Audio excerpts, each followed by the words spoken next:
Do we anchor our morals or do we drag our anchor from moral to moral? Let's talk about it.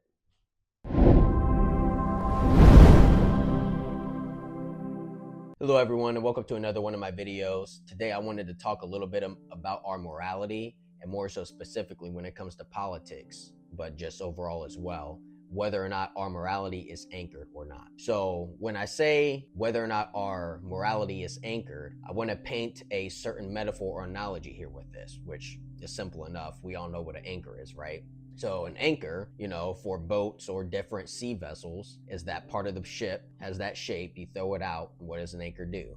It keeps the boat settled, right? It keeps the boat steady in one spot. And that anchor is used so that no matter what storms come, no matter what drifts in the sea current come, if a boat plans on staying still, that anchor is going to keep that boat from moving too far away, right? See, the reason I'm using this example, or rather I'll say this metaphor, is because if you think about it, really you can consider a person's sense of morals, or rather their sense of morality, as their inner anchor. Because when we talk about morals, the conversation of morals in its simplistic form is to say whether or not a person considers something good or wrong, good or evil. And so looking at how a person views reality, and depending on whether or not they view things as good or evil, just like an anchor keeps a boat from moving too far, and a spiritual anchor, or rather that moral anchor, will say, when a person comes into controversial topics or controversial situations, if something seems too wrong in their eyes according to their moral anchor, they're not going to get too close to it, right? Because even though there's times where something may seem there's some fun that could be had in it, or there's some benefit that could be drawn from earning money this way, but if I have to step on someone else to climb up the corporate ladder, then some people's more anchor will hold them back and say, well, yeah, I could get this money, I could get this elevation in status, I could get this, however you want to classify that benefit. Some people find themselves in these situations and they'll say, oh, well, it's not really worth it to me because of what I have to do to get it. It doesn't feel right. See what I'm saying? That's that moral anchor I'm talking about. And why I bring this up is because it's very good to have that anchor. Obviously, it keeps us from going into things we don't necessarily agree with. And it's not to talk about normal disagreements, right? Because that's a whole nother thing, but more so specifically the extreme situations. It keeps us anchored in a sense to where we don't even get close to doing what we feel is wrong, right? So when we bring this into politics, obviously you have in politics a lot of different opinions, right? You have a lot of controversial concepts, right? Look at the past years of all the things we've been through. Now, the reason I say this is because with the current state of politics, it's almost as if you consider people having a moral anchor, right, or an anchor that's representing their morality, keeping them from going in certain directions. When you try to add that metaphor in the conversation of politics, it's almost as if we have a system of people that even though they have or use their anchor, they drag their anchor around. What do I mean by that? What I mean is, too many times in politics, you have people that rewrite their morals, saying that one thing that used to be evil is now good, and one thing that used to be good is now evil. What do I mean by that? Well, you have a lot of examples that I could get into. I'll try to keep it very minimalistic here because there's a whole lot of examples you could give. But very quickly, you have situations to where a lot of people politically feel one way one moment, but then feel different the next. And I mean this to say, it's not just that they disagree with things, it's that they can't see how you could do a certain thing. And again, they're in their mindset, this is painted as evil or wrong or any kind of similar word to that, right? It seems unjust, however you want to classify it. And they have this very strong viewpoint that remains this way for a set point in time. But then as time progresses, or rather as time passes, what you find is that these people redefine their morals to where now what they used to consider bad, because it now associates with their political agenda, or because now it benefits them in some kind of way, now because they see in some way they can get benefit from it, even though it's still the same exact situation, they now don't see, oh, this actually is good. not as bad as I thought. No, because that's growth, right? You have moments of growth when you realize something that you thought was good maybe not have been as good, and you need to make adjustments, right? We've talked about this many times. You need to have the ability to learn. But learning is not the same as reversing bipolar and saying what was good is now wrong and what was wrong is now good. And the reason I'm bringing this out is because, again, we see this too many times happening in politics. Real quick examples that can really paint this picture is you have the conversation of immigration, and to bring it to a conversation of morality and off of political standpoint. Illegal immigration is the concept of foreigners who are not native to this nation coming into our nation and doing whatever they want, right? Now, again, if you have people that just come into our nation and just have their way, you don't have any kind of regulation, then that means there's no limit to how many people could come in, because if they just want to keep coming in. Why? Because that puts on a regulation, right? So if you don't have a regulation, they can just come over. And then if they just keep coming over, this great land that we know as America that everyone keeps wanting to come to because it's so great, then becomes less great. Why? Because you have less opportunities. Same amount of jobs, but increasing citizenship. Oh, well, what about birth rates? Yeah, okay, well, that's normal. But then what about people coming into the country and not having citizenship? That adds on to the increase in population, does it not? And not to mention all the conversations, all the examples rather, of those who come in without any kind of alliance, or rather without any kind of will or intention to become beneficial to America. They don't come over in any way to increase the state of our country. They just come to take and to draw away from, let alone the conversations of those who come over basically to be criminals, to assault our women, to assault our children, even to sometimes unalive people, which has been proven to have happened, not just once, not a few times, but as a somewhat frequent pattern amongst illegal immigrants. Why? Because, again, even though they are people and you should be empathetic towards all people, if they're not citizens of America, what purpose do they have to think of what good they're doing for America if they're not American? You see what I'm saying? And we could go down that whole conversation for how long, but to bring it back to what I'm talking about, the question of morality, we all know good and well the state that America is in now. We see the wars, we see the riots with ICE and everything. We see all the political conversations going on about, oh, this is evil, that's evil. But what's weird about it is, if you go prior past, speaking about ICE specifically, look at this picture here. And I know by this point, most of us should be aware of this, that the same political party that almost makes it their target point to say that ICE is an evil organization, the lead of that political party when he was in office awarded their chief for the good work that he did. Now, why did he have that good work that got rewarded? Because if you look at this, he had the numbers to show. So I know this may be very hard to see, but if you look very closely, this is a good representation of, or rather it's a graph, I'll say, showing the quantity of the deportations that happened under both President Obama and under President Trump. Obviously, President Obama had a lot more. And while not only did deportations happen under President Obama, but they happened in even higher degrees, right? Or rather in higher quantities. Yet, despite the fact that it happened in higher quantities, people are acting as if deporting illegal immigrants is painted as a racist intention, because you're hunting down and targeting people who look Hispanic and you're deporting them, even though that's not what's happening, even though it's really ICE is going after, again, the illegal immigrants, not all immigrants, it's the illegals, and it's illegal immigrants whether they're Hispanic or not, and also targeting people who may be on visas or so forth, who are breaking crimes, violating what rights they have being under a visa. And so that you have the practices that they're doing, but regardless of all the chaos that's going on, despite how good a job they're doing, they're still getting all this riffraff, they're getting assaulted, they're getting targeted. And it's all by a certain opinion that is held on so strongly by people, where if you were to take these people and review their life, how long ago, this thing that is such on a polar opposite of being hateful and just so straightforward, you can't see it any other way besides being racist. You go back certain few years, and again, it was done more so under the opposing political party. It was done by some other president, right?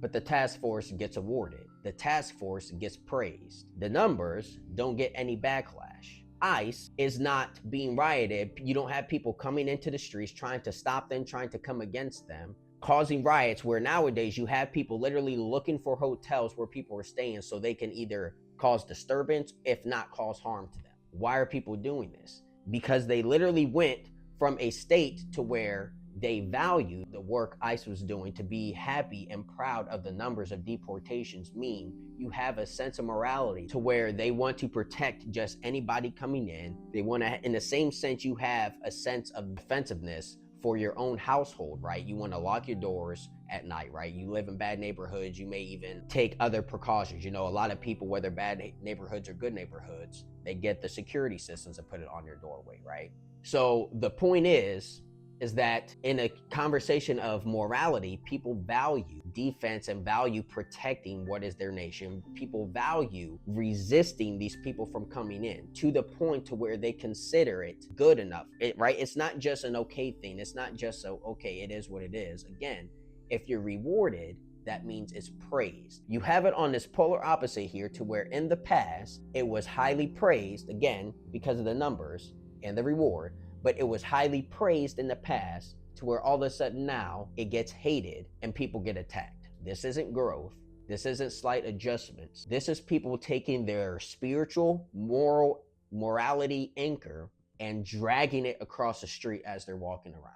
Now, why am I bringing this out? The reason I'm bringing this out is because you may not realize it, but it's very dangerous to speak in the sense of this metaphor, to be someone who's walking around dragging this anchor. And the reason it's dangerous is because, just as I kind of hinted with my previous statements of redefining morals, what you're essentially doing is you're rewriting your perception to see what was evil as now being good.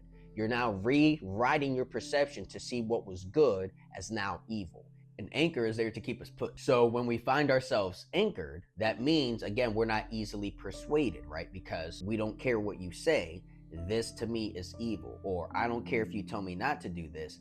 This to me is a good thing, right? That's what it means to be anchored. And it's okay if you have your free will to make whatever decisions or opinions you may have, right? That's your right as a human being. But what I'm cautioning against is being a person who's walking and dragging an anchor. Because what this means is, it's not that you're immoral, that you have no morals, but you keep redefining your morals. And why is this dangerous? Because for a person who is constantly redefining your morals, what it does essentially is it numbs you to a sense of resistance. You can also think of it like the analogy from Tom and Jerry or other cartoons, with the dog on the leash trying to run and catch somebody or something, some other creature like Tom the cat.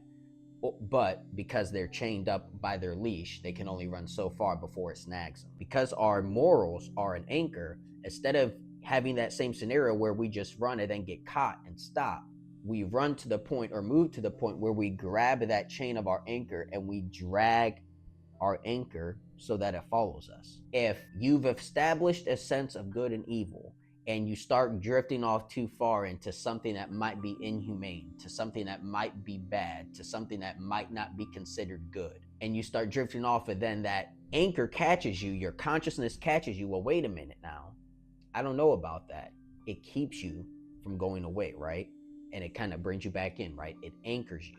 However, if you drag that anchor, not only does it cause you to lose your sense of what's good and evil, but it also numbs you to resistance. That's essentially what we're doing, is redefining good and evil. And when you redefine terms like that, it's one thing, again, to have growth and realize that where you thought something was bad really isn't, is getting into an area to where now you're doing something that's even better for you and for others than you already thought. But if you get into something where you're redefining it without that evidence, now instead of growth, you run that risk of redefining your terms and doing something that more so causes you to be evil compared to how you used to consider yourself. The overall viewpoint of illegal immigration has changed so drastically that it paints a very clear picture of people dragging their anchors, right? When Obama was in office, he had way more deportations than Trump did, but then it was something to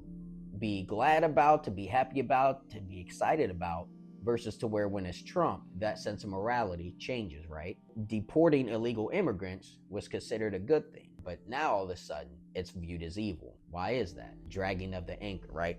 Even Obama himself, and you can look up the videos if you want, in interviews, press conferences, and so forth, talked about illegal immigration. There's even a video I've seen of him where when he was talking, he was addressing over the overall concept of illegal immigrations and illegal immigration, and stated that the status of illegals in our nation was at a point where something needed to be done, paraphrasing in my own words, and that what he was going to do was essentially deport them. And he even went further to the point to say any immigrants that want to be here, not only do they have to do it legally, but on top of that, he said, if you come here even legally, you're going to learn our language. And if you come here, basically painting the picture that if you come here, don't learn our language, that's still a problem. If you want to live in America, you have to be able to understand our language and speak our language, right? And so many people resonated with this. So many people felt like they connected with it, right? Oh, this is a good thing. This is a good thing. Because it was showing a core focus of who we are as a nation and our customs and so forth. And that when people come, they respect our customs and regulations, right? Respect our nation. Yet all of a sudden, as time passes, what happens? Good gets called evil, and evil gets called good, to where again illegal immigration, deporting, is now suddenly bad, and keeping illegal immigrants, which was bad, is now good. Again, it's good to have growth, but what we should not have is have our sense of morality pictured as if we're dragging our anchor around, because now we're damaging our soul, our spirit, our self, our consciousness, right? So really quick, I know this has been a long one. I just want to close with this one last scripture here, okay?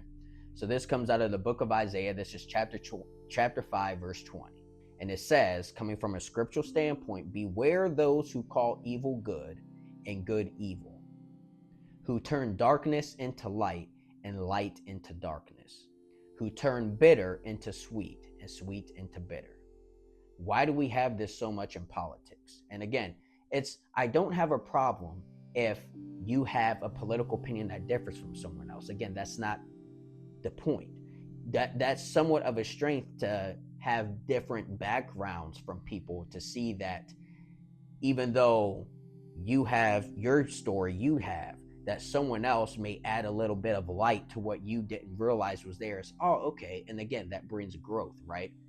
That's called diversity. And that's one way diversity can be a strength rather than a weakness, right? Because you don't want discord, but you do need, right? A threefold cord is not easily broken. There's strength in numbers. And so it's good to have that diversity. But at the same time, what should not happen in politics is people constantly dragging their sense of morality around as if it's a political bargaining chip, or if it's a temporary mobile home that, oh, well, this will get me the most benefits, so I'm going to think this is a good thing, I'm going to vote for this.